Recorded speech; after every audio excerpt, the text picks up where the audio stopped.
네, 유도장애 보겠습니다. 우리가 일반적인 전주를 한번 떠올려 보시면, 이렇게 전주를 보면, 이렇게 에다가 있고, 전력선이 있습니다. 전력선이 있고, 전력선 밑에 통신선 있죠? 전력을 운반하는 목적의 선이 아닌 통신선, 데이터, 이런 신호선입니다. 이런 신호선이 있다고 했을 때, 이 전력선과 신호선 사이에 정전 용량이 있습니다. 그 다음에 이 신호선과 대지 사이에도 정전 용량이 있겠죠. 이런 정전 용량 C가 존재하게 되고, 그 다음에 전력선이 있으면 전력선에 전류가 흐르죠. 전류에 의해서 자속이 발생합니다. 그러면 전력선 자체에 발생하는 인덕턴스를 자체 인덕턴스를 하는데, 전력선이 이런 통신선에 영향을 미치는 거죠. 이것을 우리가 상호 인덕턴스 M이라고 그럽니다. 그러면 우리가 정전 용량에 의해서 발생된 전압을 이러한 전압이 발생된 현상을 정전 유도 현상, 그 다음에 상호 인덕턴스에 의해서 혹은 인덕턴스에 의해서 전압이 발생된 현상을 전자 유도 현상이라고 합니다. 그러면 정전 유도 현상에 의해서 전압이 발생되고, 전자 유도 현상에 의해서 전압이 발생되면 그 전압들이 이 통신선에 안 좋은 영향을 미치게 됩니다. 그 영향을 우리가 정전 유도 장애, 전자 유도 장애라고 합니다. 즉 결론적으로 C에 의해서 유도 장애, 안 좋은 영향을 발생시키는 것을 우리가 정전 유도, 우리가 콘덴서에서 전압이 발생되는 현상을 정전 유도 현상이라 하는데, 그 전압이 장애를 발생시킨다. 그러면 정전 유도 장애. 그 다음에 상호 인덕턴스 M에 의해서 기전력이 발생되고, 그 기전력이 영향을 미치는 것, 이것을 우리가 전자 유도 장애, 이렇게 얘기를 하는 겁니다. 그래서 교재에 한번 유도 장애를 보겠습니다. 전력선에 근접하고 있는 통신선에 전력선에 의한 정전 유도나 전자 유도 현상에 의해서 통신상의 여러 가지, 이 통신선의 여러 가지 장애를 일으키는 현상을 유도 장애라고 합니다. 그래서 대표적인 것이 정전 유도 장애와 전자 유도 장애가 있는데, 정전 유도 장애는 전력선과 통신선의 상호 정전 용량과 영상 전압에 의해서 발생되고요. 전자 유도 장애는 전력선과 통신선 간의 상호 인덕턴스와 영상 전류에 의해서 발생합니다. 그래서 결론적으로 이것은 영상 전압, 이것은 영상 전류에 의해서 발생된다.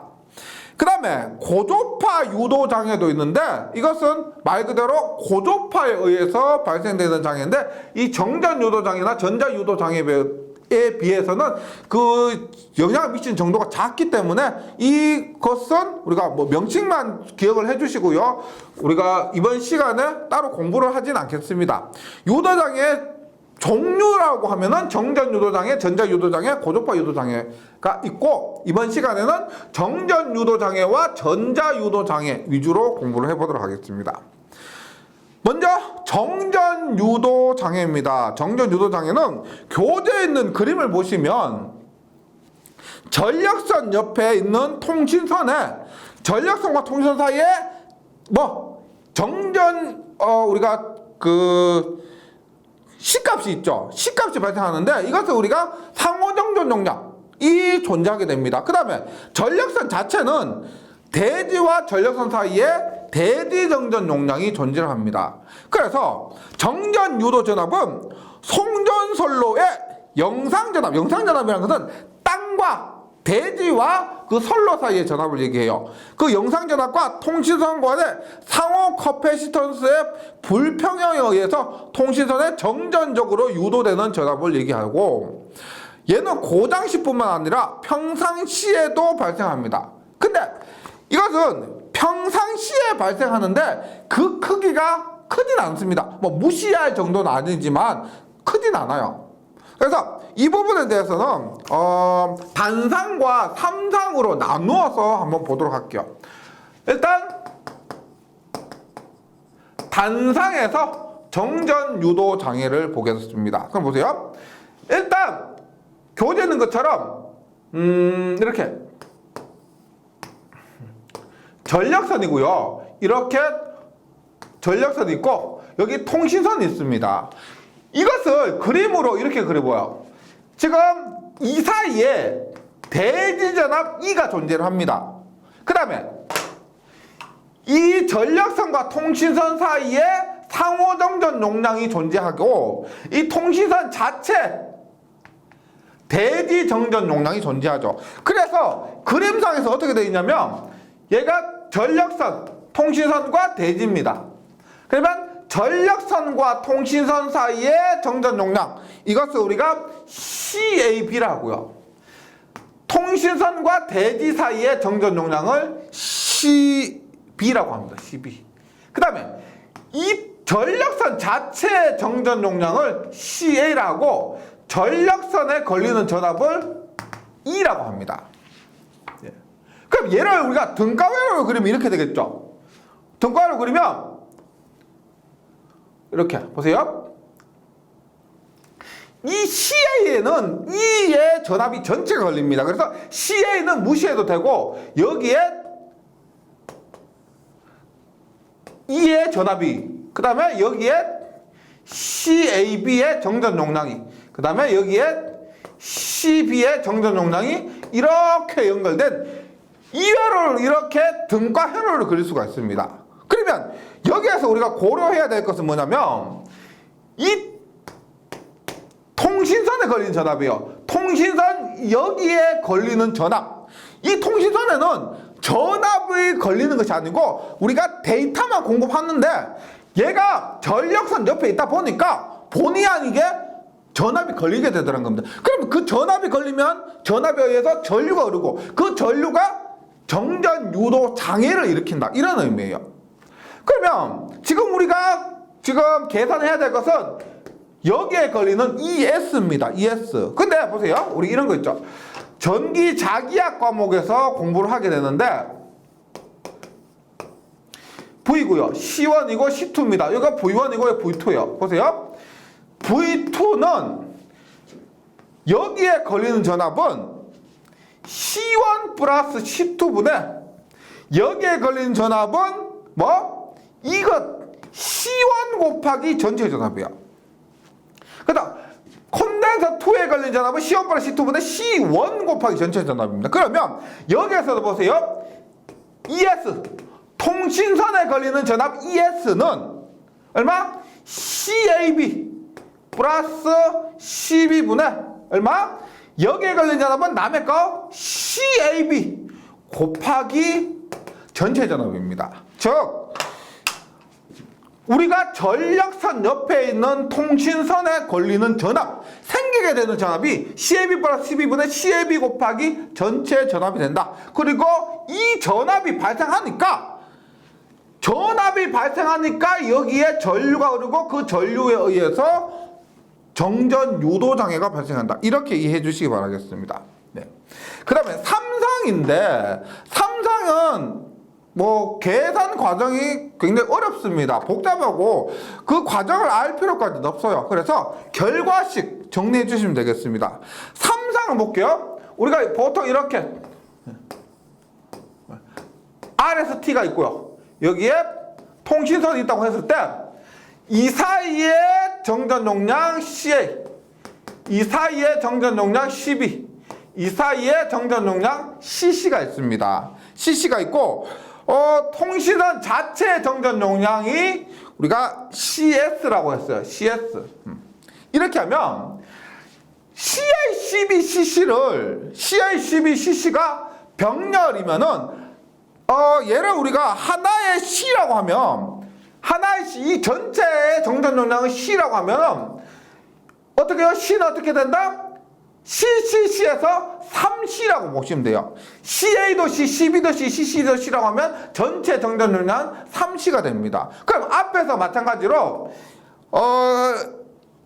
여기 통신선에 걸리는 전압 ES는 얼마? 3C 플러스 CS분의 여기 걸린 전압은 요거 3C 곱하기 전체 전압이 뭐 E라고 할게요. E. 전체 전압 E가 됩니다. 단상과 마찬가지예요. 원리는 똑같습니다. 그런데 C를 우리가 CA, CB, CC를 똑같다고 봐서 이렇게 되는데 원래는 CA, CB, CC가 다를 수도 있죠. 그랬을 때 우리가 어떻게 나타내냐면 어때요? 이 값을 풀어서 정리를 하면은 CA 플러스 CB 플러스 CC 플러스 CS 분해 이렇게 분자가 어떻게 되냐면 규칙이 있기 때문에 보세요. CA에 CA 마이너스 CB, CB에 CB 마이너스 CC, CC에 CC 마이너스 CA 곱하기 전체 전압 E가 됩니다. 그래서 간혹 시험에 나와요. 지금 3상에서 통신선에 걸리는 전압 ES는 이렇게 표현될 수도 있고요. 이렇게 표현될 수도 있고 이렇게 표현될 수도 있습니다. 그래서 어렵지 않죠? 모든 정전율 CA 플러스 CB 플러스 CC 플러스 CS 분의 루트에 CA에 CA 마이너스 CB 플러스 CB에 CB 마이너스 CC 플러스 CC에 CC 마이너스 CA 곱하기 2 이런 식으로 구할 수가 있다는 거죠. 이것이 우리가 전력선 옆에 통신선이 있으면 통신선에 걸리는 전압이 되고 이 전압에 의해서 정전 유도 장애가 발생을 하게 됩니다. 그 다음 이것 말고 우리가 이 공식과 비슷한 게 하나 있는데 말 나오는 김에 보세요. 우리가 이렇게 만약에 CA, CB, CC다 이렇게 했을 때 중성점 잔류전압이라고 있습니다. 원래 우리가 중성점의 전압은 0이라고 볼 수가 있는데 중성점 전압이 0이라고 볼 수 있는데 이것이 CA, CB, CC가 만약에 다르다면 중성점의 잔류전압도 0이 안 됩니다. 어떻게? 중성점의 잔류전압 VN이라고 했을 때 이것은 이 공식에서요 요거만 빼면 돼요. 지금 이 공식은 통신선에 걸리는 정전 유도 전압이고 지금 여기에서 중성점 잔류전압이라는 Vn은 똑같아요. CA 플러스 CB 플러스 CC에 여기는 CS가 없죠. 그래서 CS 없고 나머지는 CA에 CA 마이너스 CB CB에 CB 마이너스 CC CC에 CC 마이너스 CA 이렇게 됩니다. 그래서 이 두 가지 공식을 정리 좀 해주시기 바랍니다. 그러면 우리가 정전 유도 장애가 발생하는데 얘를 제거하려면 어떻게 될까요? 어떻게 하면은 이 정전 유도 장애를 없앨 수 있다? 정전 유도 장애를 제거하려면 어떻게? ES를 0으로 하면 되죠. 통신선에 전압이 걸리지 않으면 됩니다. 그럼 ES가 0이 되려면 이 식에서 분자가 0이 되면 되죠. 이 값이 0이 되면 분자가 0이 되면 됩니다. 분자가 0이 되면 어떻게 될까요? 어떻게? CA와 CB와 CC CA와 CB와 CC 즉 CA와 CB가 같으면 얘가 0 CB와 CC가 같으면 얘가 0 CC와 CA가 같으면 얘가 0이 되니까 분자가 0이 되는 겁니다. 즉 CA, CB, CC가 0이 되면은 정전 유도 전압이 발생하지 않고 정전 유도 전압이 발생하지 않으면은 정전 유도 장애가 없어지는 거죠. 그럼 이것을 하는 방법이 뭐가 있다? 우리가 앞에서 배운 연가란 거 있죠. 연가. 전체를 3의 n등분 합니다. 3, 6, 9, 즉 3의 배수 등분해서 높이를 똑같이 해주는 거예요. 평균적인 높이를 똑같이 합니다. 그러면 CA와 CB와 CC가 똑같아지고 그래서 정전 유도 장애가 제거되는 거죠. 완전 연가를 실시한다. 이런 거고요. 그 다음에 이 공식에 의해서 C값이 굉장히 작아지면 되겠죠. C값 작아지면 어떻게? 이 사이에 거리가 멀어지면 됩니다. C는 엡실론 D분의 S에서 이 거리가 굉장히 커지면 C값이 굉장히 작아집니다. 그래서 뭐 전력선 근처에 통신선을 놔두지 않으면 이 C값이 작아지고 그 C값 작아짐으로 인해서 정전 유도 장애가 제거된다. 이렇게 해서 양선로의 간격을 넓힌다. 이렇게 보시면 되겠습니다. 이것이 정전 유도 장애고요. 근데 이 정전 유도 장애는 고장하고 상관없어요. 평상시에 발생하는 겁니다. 그런데 문제는 전자유도 장애입니다. 전자유도 장애. 네. 이것은 우리가 앞에서 배운 지락사고 부분은 좀 소환해 주셔야 되는데 한번 보도록 할게요. 예를 들어서 여기 전력선이 있습니다. 전력선이 있고 이게 통신선이 있습니다. 그럼 보세요. 실제로 이 사이의 간격은 굉장히 가깝죠. 가깝습니다. 어떻게 되냐면 예를 들어서 전력선은 이렇게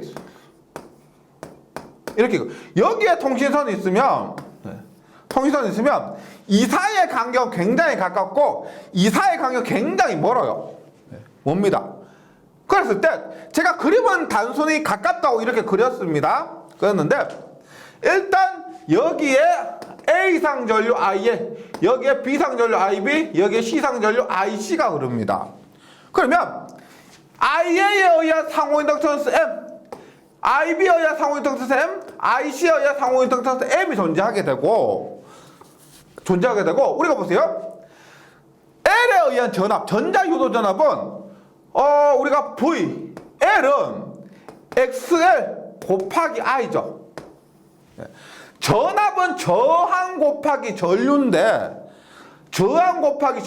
저항이 없고 L 성분이 있으면 XL 곱하기 I예요. 그러면 XL은 원래 오메가 L이죠. 오메가 LI인데 여기에서는 L이 아니고 상호 인덕턴스 M이 있으니까 오메가 MI가 돼요. 오메가 MI. 그러면 제가 위상은 무시하고 플러스 마이너스 J 이것은 무시하고 해보세요. 전체 V는 여기에 걸리게 되는 전압 V는 얼마? 오메가 M의 IA. M이 같다고 보시면요. 앞에서 했지만 이 거리는 굉장히 가깝고 이 거리는 굉장히 머니까 M이 똑같다고 보면은 오메가 M IA 플러스 오메가 M IB 플러스 오메가 M IC예요. 그러면 오메가 M의 IA 플러스 IB 플러스 IC가 됩니다. 맞죠?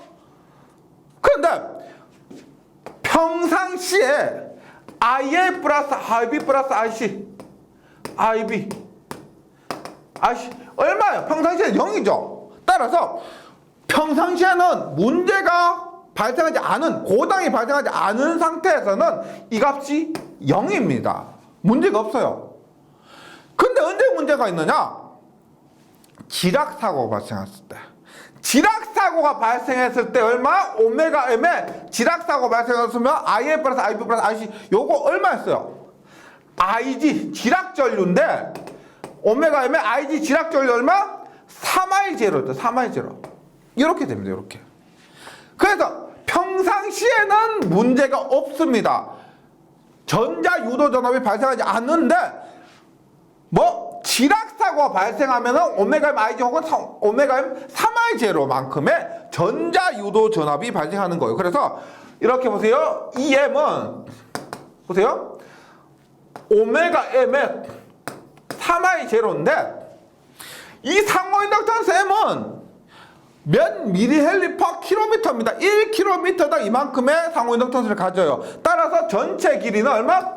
L이 되죠. 오메가 M, L의 3I0가 됩니다. 그 다음에 L 성분이죠. M은 위상이 뒤지죠. 얼마? 마이너스 J입니다. 마이너스 J. 그래서 위상까지 고려하면은 마이너스 J 오메가 ML의 3I0가 전자유도 전압을 발생시키고 이것이 전자유도 장애를 발생시키게 됩니다. 그리고 여기에서 3I0 우리가 IG죠. 지락전류인데 이것이 기유도 전류입니다. 전류. 즉 전자유도 전압을 발생시킨다. 전자유도 전압을 발생시키는 전류다라고 해서 3I0를 우리가 기유도 전류 혹은 지락 전류라고 하는 겁니다. 이것이 즉 영상 전류에 의해서 전자유도 전압이 발생하고 이 전자유도 전압이 통신선 유도 장애를 발생시켜요. 그래서 우리가 일반적으로 영향이 큰 거 앞에서 했던 전전 유도 장애는 평상시에 발생하고 영향이 크지 않습니다. 그 연가를 하면은 그게 없앨 수가 있는 것이고요. 문제는 지락 사고 시 발생하는 이 통신선 유도 장애예요. 앞에서도 나왔었죠. 우리가 직접 접지 방식은 지락 전류가 크니까 큰 지락 전류에 의해서 통신선 유도 장애를 발생시키고 통신선 유도 장애 때문에 과도 안정도가 나쁘다. 소리액터 접지 방식은 지락 전류가 작기 때문에 과도 안정도가 높다, 크다라고 했습니다. 그것이 전부 지락 사고 시 이 기유도 전류, 지락 전류가 크기 때문에 통신선 유도 장애를 발생시키는 그러한 원인입니다. 그런 이유예요. 네. 그래서 이것도 기억해 주시고, 그러면 보세요. 다시 위상관계는 좀 뭐 고려하지 않으셔도 되고요. 마이너스 j 얘는 빼고 오메가 m에 l에 3I0 그러면 전자유도장애, 얘가 통신선 유도장애를 발생시키는 주 원인입니다. 이것을 전자유도장애를 제거하려면 어떻게? 얘를 제거해야 되겠죠. 전자유도 전압을 제거해야 됩니다. 그러기 위해서 어떻게? 뭐 오메가는 2파이F니까 얘는 사실상 건드릴 수가 없고요. M을 감소시키거나 L을 감소시키거나 I0 얘를 감소시키는 등의 노력으로 이 전자유도 전압을 제거할 수가 있습니다. 그래서 전력선 측에서의 전자유도 장애 방지 대책으로서 첫 번째 나온 것이 차폐선 설치입니다. 차폐선 설치. 차폐선 설치 한번 보도록 할게요. 얘가 자주 나와요.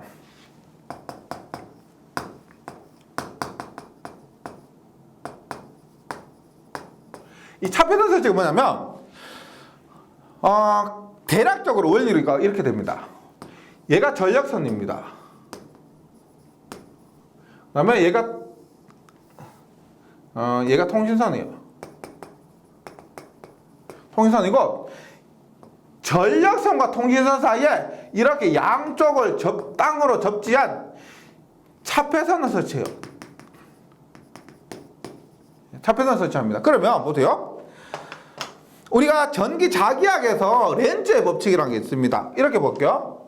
만약에 이런 식으로 전력선에 전류가 흐르잖아요. 그러면 우리가 렌즈의 법칙에 의해서 자석의 변화를 방해하는 방향으로 기전력이 발생합니다. 그러면 만약에 전력선에 이러한 방향의 전류가 흐른다고 했을 때 이 전력선에 의해서 이러한 방향의 전류가 흐릅니다. 얘도 이렇게 기전력이 발생하고 전류가 흐른다는 겁니다. 그런데 보세요.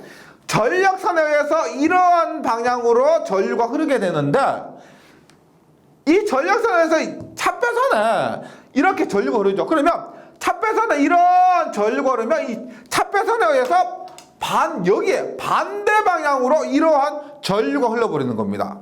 예를 들어서 전력선에 의해서 100만큼의 전류가 흘렀다고 하면 이 차폐선에 의해서 요것에 의해서 지금 차폐선은 30에서 50만큼의 반대 방향으로 전류가 흘러버립니다. 그럼 결론적으로 어떻게 돼요? 100이고 30에서 50이죠. 예, 그러면 얼마? 지금 통신선에는 결과적으로 30에서 50만, 지금 예를 드는 겁니다. 예를 들어서 30에서 50만큼의 차폐 효과가 있다. 이렇게 보는 거예요. 예, 그래서 차폐선 하나를 설치함으로 인해서 통신선의 반대 방향의 전류를 흘려줘서 전자유도 장애를 감소시키는 겁니다. 그래서 첫 번째 탑회선 시설입니다. 전력선과 통신선 사이에 대지와 단락시킨 전선을 전력선에 접근해서 설치한 것이고, 지금 전력선과 탑회선 사이의 거리는 가깝고요. 탑회선과 통신선 사이의 거리는 보통 멉니다. 그래서 전자유도장애를 얼마? 30에서 50% 저감시킬 수가 있는데, 이게 뭐냐면 우리가 다음 장에서 배우게 되는데 가공지선입니다. 가공지선. 뭐냐면 우리가 이렇게 있죠. 이렇게 있고 전력선이 이렇게 있으면, 전력선이 있으면 꼭대기 보면, 전력선 이렇게 꼭대기 보면 여기에 나전선이 있습니다. 이것을 우리가 가공지선이라고 하는데, 이 가공지선의 첫 번째 목적은 뭐냐면 전자유도장애 감소가 아니고요. 첫 번째 목적은 낙뢰를 맞아주는 겁니다. 전력선이 맞을 낙뢰를 이 가공지선이 대표로 맞아서 전력선을 보호하는 목적이 있습니다. 그리고 이 전력선 보호 목적 외에도 이 차폐선을, 이 가공지선 설치하니까 앞에서 말한 차폐선의 역할도 할 수가 있다는 거예요. 차폐선의 역할을 이 가공지선이 할 수가 있다. 하지만 얘를 가공지선이라 하지 차폐선이라 하지 않아요. 이 가공지선이 차폐선의 역할을 한다. 이렇게 보시면 되겠습니다. 그리고 차폐계수가 돼요. 차폐계수도 자주 나옵니다. 전력선, 그 다음에 차폐선, 통신선이라 했을 때 이 차폐선의 임피던스를 ZS라 하고요. 전력선과 차폐선 사이의 임피던스를 Z1S, 이 사이의 임피던스를 Z2S, 그 다음에 전력선과 통신선 사이의 임피던스를 Z12라고 하면 차폐 개수는 1 얘 곱하기 얘가 분자로 가고요. 얘 곱하기 얘가 분자로 가고, 얘 곱하기 얘가 분모로 갑니다. 즉 분자에는 Z1S, Z2S가 가고요. 분모에는 Z12에 ZS 이렇게 됩니다. 이것이 차폐 개수가 돼요. 차폐 개수. 요거 시험에 잘 나오니까 좀 외워주시고, 그 다음에 또 전자유도장애 경감 대책입니다. 지금 전력선 측에서의 대책입니다. 전력선이 있고 통신선이 있는데, 지금 이거 차폐선 있죠. 차폐선은 앞에서 했지만 전력선 측에 설치하는 겁니다. 그래서 전력선 측의 전자유도장애 감소 대책을 얘기하는 거예요. 두 번째, 우리가 이 M은 오메가 ML의 3의 제로에서 차폐선 말고, 그 다음 보세요. 통신선과 전력선 간 이격거리를 크게 해서 상호 인덕턴스, 이것 M을 감소시킵니다. 상호 인덕턴스 M을 감소시킨다. 이격거리 크게 하면은 상호 인덕턴스 M 감소하겠죠. 그 다음에 중성점을 접지할 경우 최대한 기유도 전류의 발생을 억제한다. 요 3의 제로 기유도 전류의 발생을 억제합니다. 이게 지락 전류죠. 따라서 이것을 감소하기 위해서는 어떤 방식을 쓴다? 앞에서 뭐라고 했어요? 소호 리액터. 소 리액터 접지 방식을 쓰면 IG가 감소해서 기유도 전류가 감소하고 전자유도 전압이 감소합니다. 그 다음에 고속도 지락 보호 계전 방식을 채택해서 고장선을 신속하게 차단한다. 고장나면, 지락사고 고장나면 빨리 차단해버리면 그거 발생하지 않겠죠. 그래서 고속도 지락보호 계전 방식을 채택해서 고장선 신속하게 차단. 그 다음에 통신선 측에서의 전자유도장애 방지 대책입니다. 전력선 말고 통신선에서 어떻게 하느냐.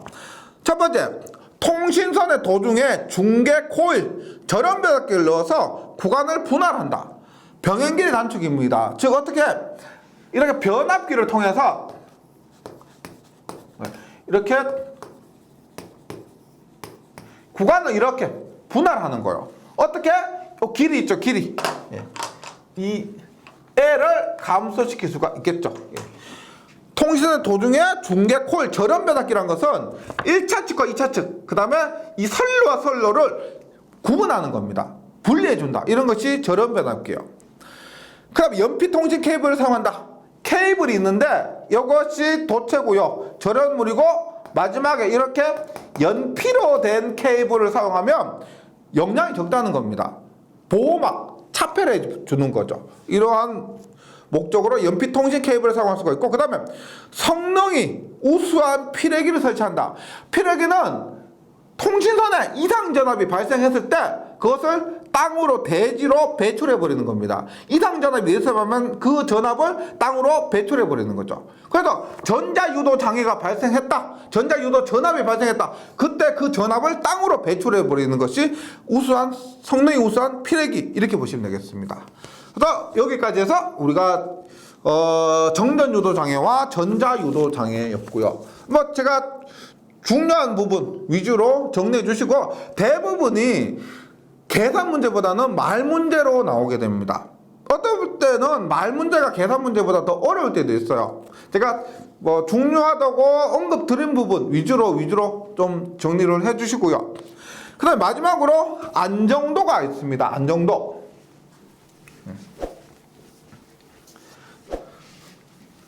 안정도는 말 그대로 이렇게 돼요. 우리가 안전이 있고요, 안정이 있습니다. 안전은 뭐냐면 사고로부터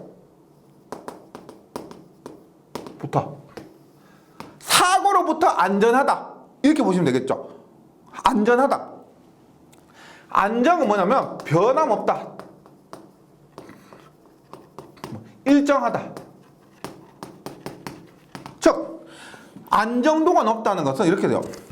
우리가 원하는 전력을, 그 다음에 전압을 변함없이 목적지까지 공급하고, 그 다음에 우리가 수용가에서는 그 전압을 받는 거, 전력을 받는 겁니다. 변함없이. 그래서 안정도는 보세요. 교재를 보시면 전력 계통이 주어진 운전 조건 하에서 안정하게 운전을 계속할 수 있는 능력이라고 했는데, 여기서 말하는 안정하게 운전을 계속할 수 있는 능력이라는 것은 원하는 전력을, 원하는 전압을 변함없이 보낼 수 있는 능력, 이렇게 보시면 되겠습니다. 그래서 안정도에는 세 가지가 있는데, 일단 교재에 있는 순서대로라면 정태 안정도, 그 다음에 과도 안정도, 그 다음에 동태 안정도인데 크게 어려움 없어요. 정태 안정도는 정상 상태에서, 즉 전압이나 전력이 변하면 조금 변하는 거죠. 그러니까 조금 변하는 상태, 그래서 변하지 않는 것과 유사한 상태입니다. 그러한 상태에서 전력을 얼마나 많이, 얼마나 전압의 변함 없이 공급할 수 있느냐, 이런 것이고요. 과도 안정도는 지락사고처럼 고장이 발생한 상태에서, 지락사고 같은 고장이 발생한 상태에서도 전압을 얼마나 안정되게 공급할 수 있느냐, 이것을 얘기하는 겁니다. 동태 안정도는 전압이 변하고 있다는 거예요. 전압이 변하고 있다, 조절하고 있다, 이러한 상태에서 전력을 얼마나 보낼 수 있냐, 이거요. 교재 봅니다. 정태 안정도는 송전 계통이 극히 서서히 증가하는 부하, 극히 서서히 증가하는 부하, 그러니까 조금씩 변하거나 혹은 변함이 없는 상태죠. 에 대해서 계속적으로 송전할 수 있는 능력을 말하며, 그러니까 이런 거죠. 우리가 예를 들어서 부하가 있는데 모터가 있어요. 그냥 모터가 그냥 계속 원활히 급수 펌프처럼 계속 돌고 있는 그러한 부하, 혹은 거기에다가 뭐 전등 하나 두 개 정도 켜는 그런 상태. 근데 만약에 급변하는 부하는 뭐예요? 모터 뭐 10kW짜리 하다가 다시 30kW짜리 연결했다가 다시 10kW짜리 뺐다가 이렇게 급격하게 변하는 부하가 아닌 변함이 없는 부하, 이때가 정태 안정도입니다.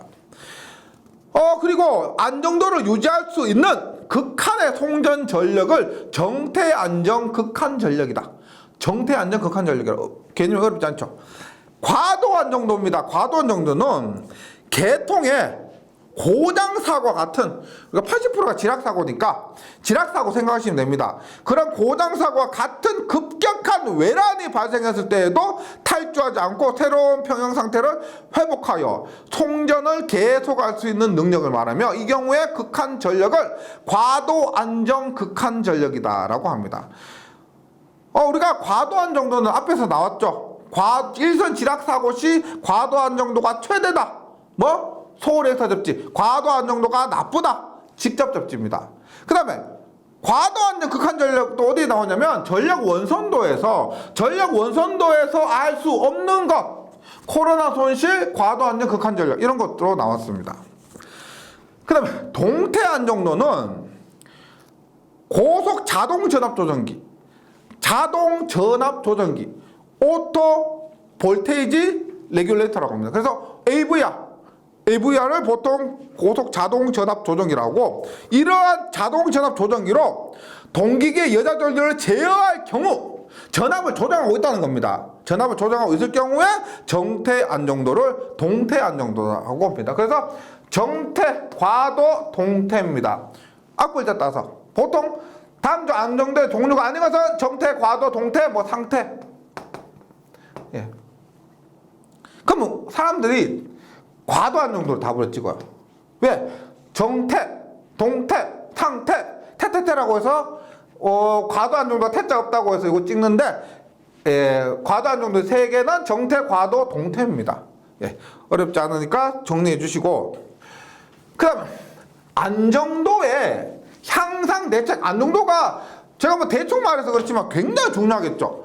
원하는 전압을 안정되게 공급해야 될 능력이기 때문에 안정도를 향상시키는 것이 굉장히 중요합니다. 그러면 안정도를 향상시키는 방법이 여러 가지가 있어요. 여러 가지가 있는데, 첫 번째 보세요. 우리가 안정도 향상의 첫 번째, 계통의 직렬 리액턴스 감소입니다.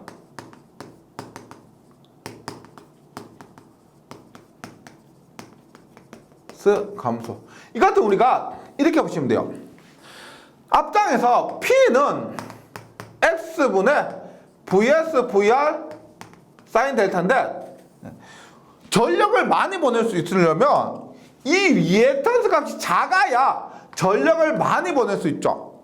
그래서 리액턴스 값이 작아야 전력을 많이 보낼 수 있고, 전력을 많이 보낼 수 있으니까 안정도가 향상되는 겁니다. 그래서 직렬 계통 리액턴스를 감소시켜서 안정도를 향상시키는 방법은 전부 L 값을 감소시키는 겁니다.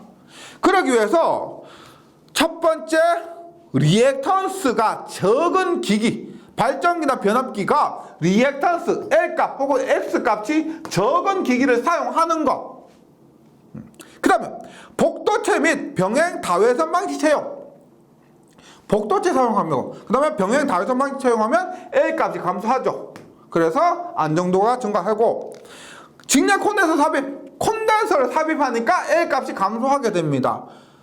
그 다음에 단락비가 크면 기기 시간이 배우는데 K는 ZS분의 1이에요. 그러면 얘가 크다는 것은 임피던스가 작다는 거고, 임피던스가 작다는 것은 리액턴스가 작다는 거죠.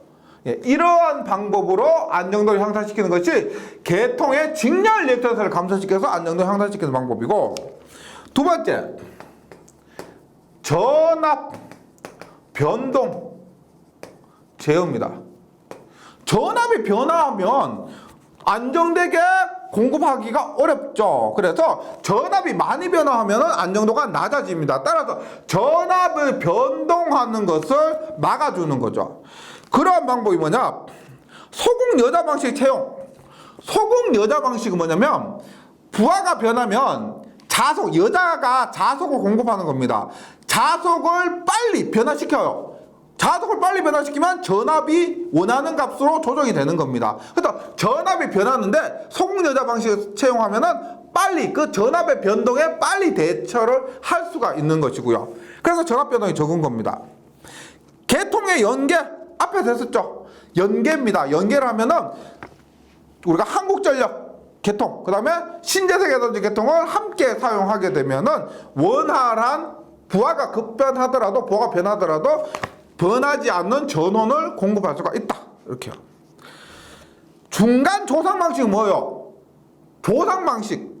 역류를 조정하는 겁니다. 무효 전력을 조정하는 거예요. 무효 전력을 조정하니까 우리가 원하는 전압을 얻을 수가 있는 겁니다. 맞죠? 그래서 역률 개선에서 전압을 일정하게 할 수 있는 것이 중간 조상 방식이 되고, 그 다음에 세 번째, 당연히 안정도를 높이기 위해서 고장 전류를 감소시키고요, 고장 구간을 빨리 분리합니다.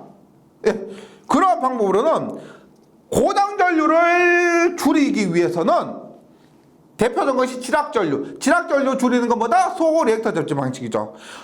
적당한 중성점 접지 방식, 즉 소리액터를 채용해서 지락전류를 감소시키고, 그 다음에 고장 구간을 빨리 분리합니다. 그래서 동작이 빠른 고속도 개전기, 고속도 차단기 채용 및 고속도 재폐로 방식을 채용한다. 이런 방법으로 안정도를 향상시킬 수가 있고, 그 다음에 네 번째로 고장 발생 시 발전기 입출력 불평형 감소입니다. 고장이 발생했을 때 발전기의 입력과 출력이 똑같아야 원활한 운전이 되죠. 근데 그 입력과 출력 사이에 불평형이 발생하면 또 안정도가 내려갑니다. 그래서 입출력의 값을 똑같이 해준다. 이런 개념에서 봤을 때 조속기의 성능 개선, 속도를 빨리 조정해서 입력과 출력을 맞춰준다. 이런 것이고요. 제동제한기, 뭐 제동한다는 거면 말 그대로 그런 것을 통해서 발전기의 출력을 조정해 줄 수가 있다. 이렇게 보시면 되겠습니다. 그래서 이번 시간에 한 것들은요, 실기에서 굉장히 말로서 단답으로서 많이 출제되는 겁니다. 뭐 필기에서는 이번 시간에 했던 내용만 좀 잘 정리해 주시면 그다지 어려운 거 없을 거예요. 네, 잘 정리해 주시고 저는 문제풀이 시간에서 다시 뵙도록 하겠습니다. 수고하셨습니다.